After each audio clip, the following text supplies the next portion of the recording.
Gamesweasel.com. Review.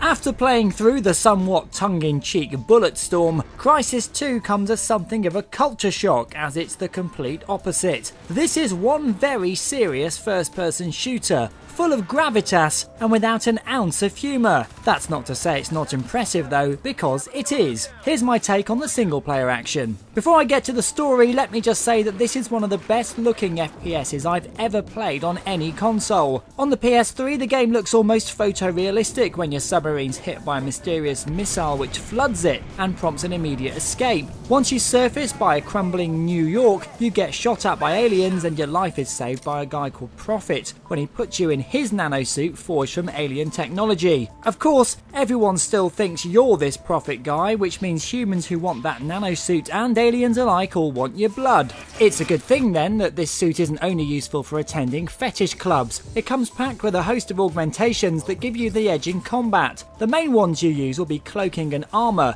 Turning invisible uses your suit's energy when you're moving, and activating armour means you're more durable against bullets and big explosions. The suit also has a visor which lets you scan things from a distance and plan your battle strategy, something Crytek have borrowed from Far Cry and its sequel. So what's to stop you turning invisible and just flanking everything? Well, if you want to get more powers such as seeing traces on bullets, increased control when falling or silent footsteps, you'll need to collect points from downed alien enemies, which you can then spend on these upgrades.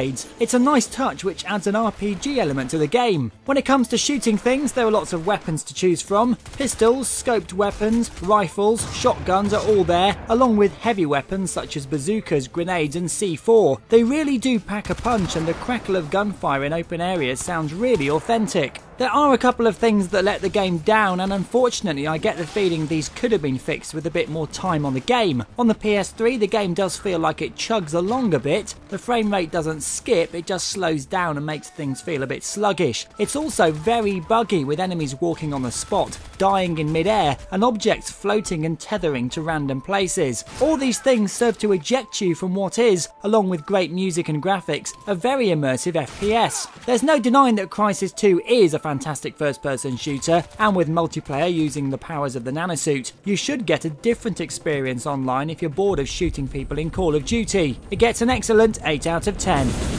You've been watching a review from Gamesweasel. If you want to get the show each week, which includes video game reviews, news, previews, competitions and special features, then head over to Gamesweasel.com for our video podcast, Gamesweasel TV. Gamesweasel.com.